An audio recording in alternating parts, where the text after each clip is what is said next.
আসসালামু আলাইকুম। আজকের সর্বশেষ সংবাদ জানাবো আমি নুসরাত। প্রথমেই জানিয়ে দেব সংবাদ শিরোনাম। ইরানের পুরো আকাশসীমা দখলে নিচ্ছে ইসরায়েল যুক্তরাষ্ট্র। ডোনাল্ড ট্রাম্প ও বাইডেনকে হত্যার ষড়যন্ত্রে পাকিস্তানি গ্রেপ্তার।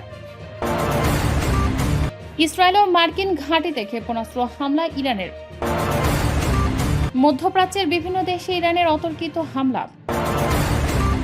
সর্বশেষে জানাবো মধ্যপ্রাচ্য ইরানের ১৯তম ধাপের হামলা শুরু, টার্গেট ইসরায়েল যুক্তরাষ্ট্রের ঘাঁটি। শিরোনাম শুনলেন, এবারে বিস্তারিত। ইরানে পুরো আকাশসীমা দখলে নিচ্ছে ইসরায়েল যুক্তরাষ্ট্র। ইরানের বিরুদ্ধে ইসরায়েল যুক্তরাষ্ট্রের অতর্কিত হামলা বৃহস্পতিবার পর্যন্ত ষষ্ঠ দিনে গড়েছে। ইতোমধ্যে দেশ দুটির যৌথ হামলায় ইরানের সর্বোচ্চ নেতা আয়াতুল্লাহ আলী খামেনি সহ তেহরানের বহু শীর্ষ কর্মকর্তা ও কমান্ডার নিহত হয়েছেন। কাতার ভিত্তিক সংবাদ মাধ্যম আল জাজিরার লাইভ প্রতিবেদনে বলা হয়েছে, ইরানের নিহতের সংখ্যা ১,০০০ ছাড়িয়েছে। বুধবার হোয়াইট হাউসের প্রেস সেক্রেটারি ক্যারোলিন লেভিট দাবি করেছেন, যুক্তরাষ্ট্র ইতোমধ্যে ইরানের ২০টির বেশি জাহাজ ডুবিয়ে দিয়েছে। সেই সঙ্গে ৪৯ জন ইরানি শীর্ষ কর্মকর্তাকে হত্যা করেছে। ডোনাল্ড ট্রাম্প ও বাইডেনকে হত্যার ষড়যন্ত্রে পাকিস্তানি গ্রেফতার। পাকিস্তানের এক ব্যবসায়ী আসিফ মার্চেন্টকে মার্কিন ফেডারেল তদন্ত ব্যুরো গ্রেফতার করেছে। অভিযুক্তের বিরুদ্ধে অভিযোগ, তিনি ইরানের বিপ্লবী গার্ডের জন্য মার্কিন রাজনীতিককে হত্যার উদ্দেশ্যে হিউম্যান নিয়োগ করার চেষ্টা করেছিলেন। অভিযুক্ত ১২ জুলাই ২০২৪ তারিখে গ্রেফতার হন। মার্চেন্ট আদালতে জানান, তার লক্ষ্য ছিলেন বর্তমান প্রেসিডেন্ট ডোনাল্ড ট্রাম্প, তৎকালীন প্রেসিডেন্ট জো বাইডেন এবং সাবেক রাষ্ট্রদূত নিক্কি হ্যালি। তিনি বলেন, আমার পরিবার হুমকির মধ্যে ছিল, তাই বাধ্য হয়ে এমন কাজ করতে হয়েছিল। ইসরায়েল ও মার্কিন ঘাঁটিতে ক্ষেপণাস্ত্র হামলা ইরানের। মধ্যপ্রাচ্যে ইরান আবারও ইসরায়েল ও মার্কিন সামরিক ঘাঁটিতে ক্ষেপণাস্ত্র হামলা চালিয়েছে। বৃহস্পতিবার ভোরে এ হামলা শুরু হয়। এর আগে মার্কিন সাবমেরিন এক ইরানি যুদ্ধ জাহাজ ডুবিয়ে দেয়। ইরান হুঁশিয়ারি দিয়েছে, পুরো অঞ্চলের সামরিক ও অর্থনৈতিক অবকাঠামো ধ্বংস করা হবে। ইসরায়েল জানিয়েছে, তাদের শহরে একাধিক ক্ষেপণাস্ত্র লক্ষ্যবস্তুতে এসেছে এবং তেল আবিব ও জেরুজালেমে সাইরেন বাজানো হয়েছে। একই সঙ্গে ইসরায়েলের লেবাননের দক্ষিণাঞ্চলে হিজবুল্লাহের লক্ষ্যবস্তুতে হামলা চালিয়েছে। সংঘর্ষের কারণে ইরানে ১,০৪৫-এর বেশি, লেবাননে ৭০-এর বেশি এবং ইসরায়েলে ১১ জন নিহত হয়েছেন। ৬ মার্কিন সেনাও নিহত হয়েছেন। যুদ্ধের প্রভাব বিশ্বব্যাপী তেল সরবরাহে ব্যাঘাত সৃষ্টি করেছে। আন্তর্জাতিক জাহাজ চলাচল বন্ধ এবং মধ্যপ্রাচ্যে ভ্রমণকারীরা আটকা পড়েছে। মধ্যপ্রাচ্যের বিভিন্ন দেশে ইরানের অতর্কিত হামলা। ইরানের বিরুদ্ধে ইসরায়েল যুক্তরাষ্ট্রের যুদ্ধ ষষ্ঠ দিনে গড়েছে। দেশ দুইটির অতর্কিত হামলার জেরে পাল্টা হামলা চালিয়ে যাচ্ছে ইরান।